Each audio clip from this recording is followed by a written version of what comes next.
Hello everyone. So this is our fourth Wellbeing class, and I hope you're all coping well after last week's Mr. Worry and keeping your diaries. This week I had said that I might start looking a little bit at food and nutrition, for those of you who are a little bit worried about that, as Mr. Worry was worried about Mr. Greedy. So I've been going back through a lot of my old notes from my child and adolescent nutrition class, which, is useful every now and again. Although, anyone anyone with half a brain will know that it's impossible to get vegetables into a 7-year-old, no matter how many diplomas you have under your belt in child and adolescent nutrition.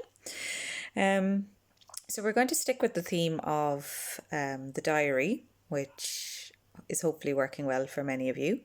And for our Wellbeing Class 4 for this week, in light of the fact that we're focusing a little bit on food and nutrition, your task is to keep a food diary. Now, food diaries are a brilliant way of recording food and drink intake over a period of days or weeks or however long you choose to keep it. And they'll show you a little bit more about your own habits. They'll tell you a little bit more about the timing of your meals, the types of food that you have the tendency to choose, the balance of the nutrients that you might have in a particular meal, your portion sizes, your fruit and vegetable intake, your own preferences in terms of your diet, and very importantly for some people, the regularity of your treats.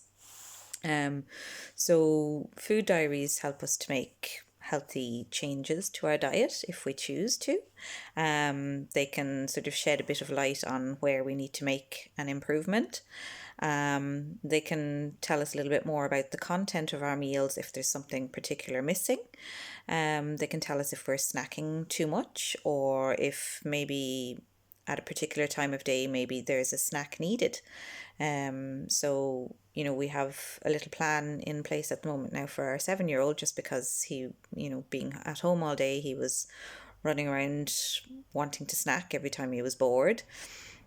And my mother had suggested just, put the snacks for the day in a bowl and he can eat them any time of the day that he wants.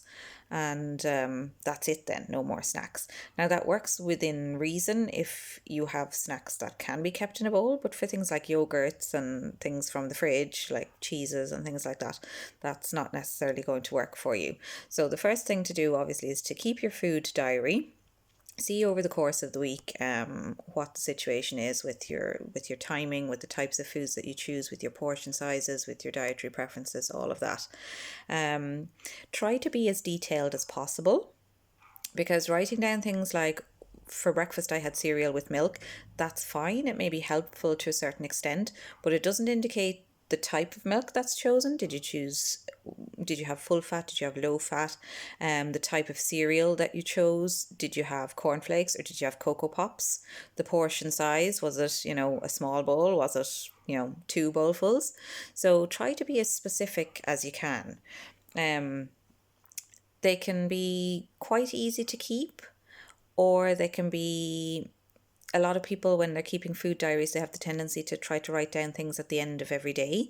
And I think that can be tough because you tend to forget one or two things, or you tend to forget the time of day that you may have eaten or drunk that thing. So for me, the most important thing with a food diary is trying to write down everything as soon as you've had it. So as soon as you've eaten or drunk something for the week, write it down in the food diary, and that will help you keep a better pattern of it.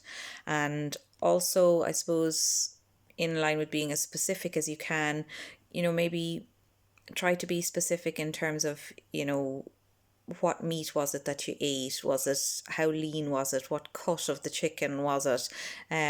When you're talking about what fish you had, what type of fish? Was it an oily fish? Was it a white fish? When you talk about your fruit and vegetables, was it fresh fruit? Was it boiled vegetables? Was it steamed vegetables? Was it canned fruit?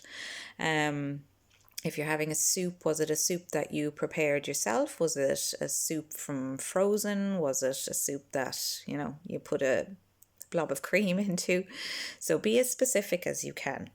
Okay, so that's just your task for this week, to prepare a food diary just to keep track of what you're eating.